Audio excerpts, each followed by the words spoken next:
Snapdragon Pro Series Mobile Masters. Omawa, Reddit Overkill. Let's take it away. Thank you so much Saul, dan kita akan segera menjadi saksi untuk siapa yang kali ini akan berjaya di Royal Derby SPS Mobile Master 2025. Here we go to the land of down. Oke, hero dari Ryota sih yang aku penasaran ya. Karena ternyata masih ada satu yang tidak di-ban. Fokus. Obvious. Tadi aku kira bakal diambil sih Om, untuk di pick keempat dari RRQ ya, untuk Dairennya. Tapi kali ini dengan Povision terlepas, head-to-headnya dengan Badang masih oke lah. Ya, sosok lah. Sosok lah ya untuk bisa fast clear-nya, rotasi juga. Oh. Sama kan, tapi Iron Hook ke arah Suns di awal-awal game membuat Flicker terpaksa di-trigger, dan ini cukup berbahaya karena lagi-lagi backup-an dari Sujin pun sudah mulai terlihat. Dan oke, diangkat dengan Lantern Flare, masih bisa diturunkan juga. Dan sekilas dari emblemnya, Killing Spree ini untuk si Kairi ya. Dan lihat, begitu besarnya damage yang bisa dihasilkan dari Suyo di level 3. Ya, itu yang jadi problem besar untuk RRQ Hoshi, terutama untuk di early-nya. Karena dengan dia jauh head, rotasi dari Kairi ini akan sangat-sangat dipermudah sekali. Dan itu harus diantisipasi dari pergerakan Idok. Ya mau nggak mau nih harus bisa memantau laning phase untuk Sujin di area jungle-nya. Oke, masih saling berimbang seharusnya untuk kedua jungler ya. Baik untuk Sujin yang bisa farming, dari Kairi juga yang masih bisa mendeliver damage tadi untuk di game. Ini tergantung bagaimana positioning dari Keyboy. Karena kita tahu bagaimana dia harus melakukan setup, dan hero setup itu paling benci ketemu dengan Franco.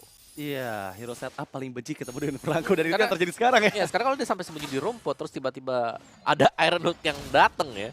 Blind Iron Hook dan kena, itu situasinya akan langsung berubah 100%. Ya, itu yang harus diantisipasi oleh Onyx dan RRQ Hoshi. Mereka sudah mulai setup di area turtle yang pertama. Lagi-lagi kalau kita ngebahas untuk objective fight, pastinya Suyo akan jauh lebih diuntungkan dibandingkan dengan Hayabusa di sini. Tapi masalahnya mereka membawa mid lane yang nggak cukup kuat nih untuk bisa setup di turtle pertama ini Om.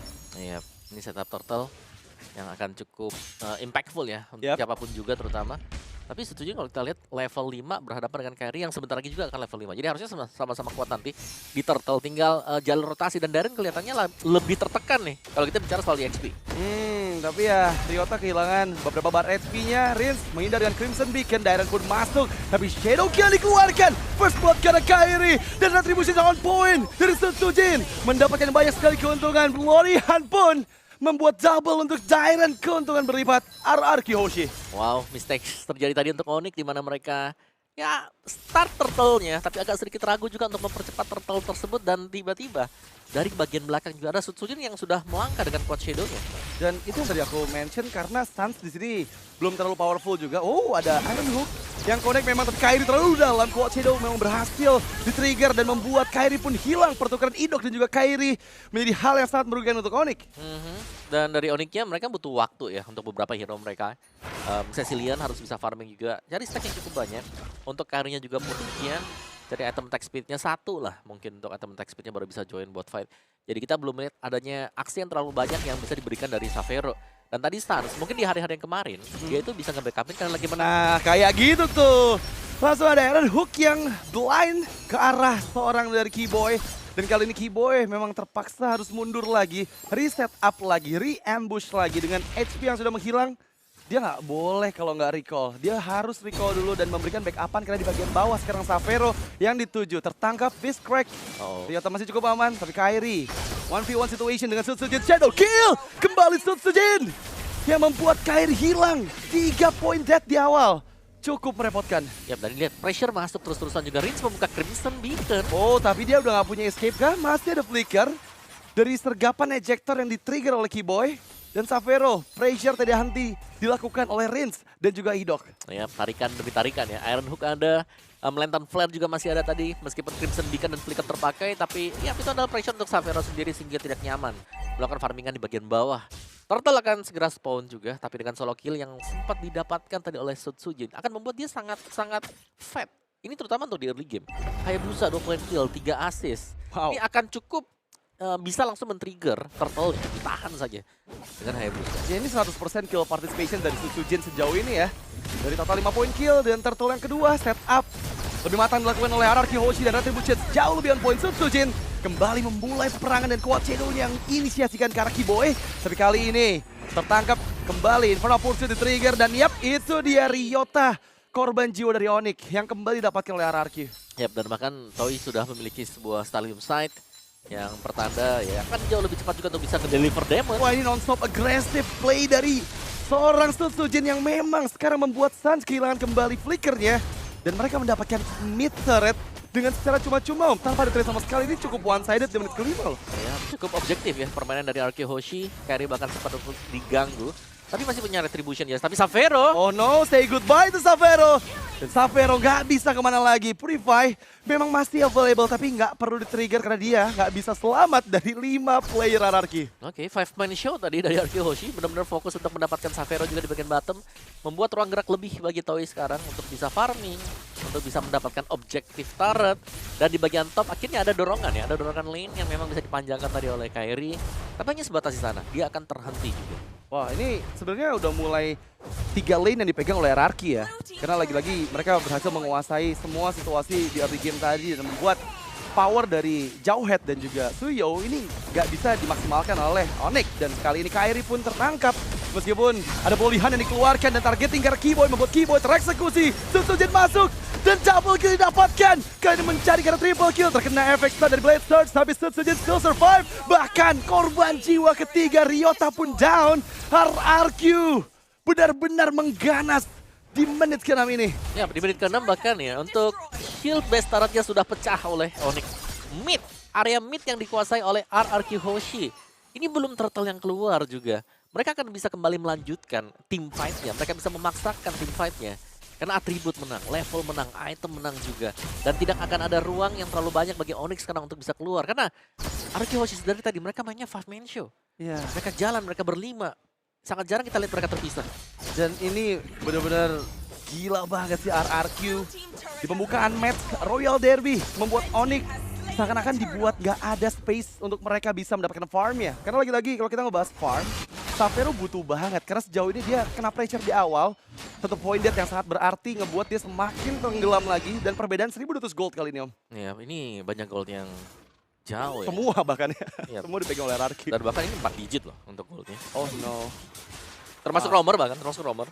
Winter Crown first fleeting time kan nanti untuk second item buat Idok. Karena ketika semua dipegang seperti ini ya jelasnya Onyx sedang tidak baik-baik saja ya. Kayak apapun yang bakal dilakukan dengan Onyx pastinya akan tampak salah juga. Karena mereka sedang kalah level, mereka sedang kalah item. Dan mereka belum bisa keluar dari area mereka. Ingat nih, mereka memang punya Karim, mereka punya Cecilia. Tapi dua hero ini cukup butuh waktu untuk jadi. Iya, masalahnya benar-benar gak bisa dapetin space karena lagi-lagi Idok selalu menghantui dengan Iron Hook-nya. Itu yang membatasi banget pergerakan dari Savero serta Suns. Yang sejauh ini mereka tertekan, kemungkinan bisa lebih dari satu holy defense base dari Onyx itu menghilang loh. Karena di atas pun udah mulai terekspos nih ya. Dan itu akan sangat berpengaruh nanti di Lord pertama yang akan muncul di 50 detik lagi. Oke, ini menunggu ya untuk jadi. Oh, Keyboy. Hampir aja. Tapi itu benar-benar movement yang sangat baik dari Keyboy dan sekarang ejector karena Sutsujin. Sutsujin ditangkap, tershutdown. Oh my god. Ini menjadi poin yang sangat penting untuk Onyx membeli waktu lebih banyak lagi dari RRQ. Ya, dan bahkan di area bawah tidak biarkan nih masuk ke dalam area milik dari Shield untuk bottom base turret. Oh, Iron Hook flicker. Keyboy yang dituju. Tapi dari terkena ejector dan Keyboy pun masih bisa ditangkap oleh RRQ. Toei maju dengan zaman force diaktifkan. Melawan 3 player. Di sisi lain Ryota memegang kendali di bagian belakang. Rinz yang dituju tapi Rinz masih bisa menghindar. Dan mapat didapatkan oleh sosok dari Ryota. Dengan tershutdown-nya 2 member penting dari RRQ Hoshi. Ini yang sangat-sangat kita antisipasi dari Onyx. Ya mereka bertahan, mereka masih cukup stabil juga meskipun Ryota di sini pastinya akan tumbang karena sudah tidak ada lagi jalan keluar untuk Ryota. Tapi so far ya, RRQ Hoshi juga mereka cukup lama menahan di area depan base milik dari Onyx. Sehingga tadi cukup mudah ya untuk lemparan Keyboy bisa kena ke sedikit.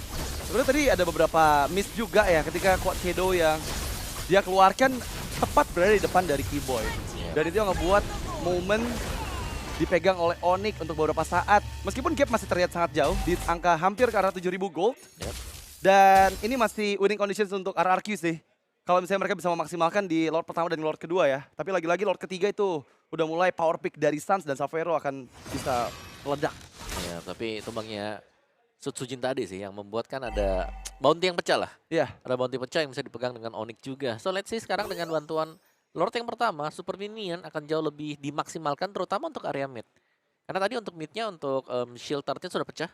Jadi cukup menguntungkan bagi RRQ Hoshi kalau mereka mau mencoba untuk mengawal Lord ini di area mid. Atau mereka bisa coba untuk paksa juga di bagian bawahnya. 3 lane push.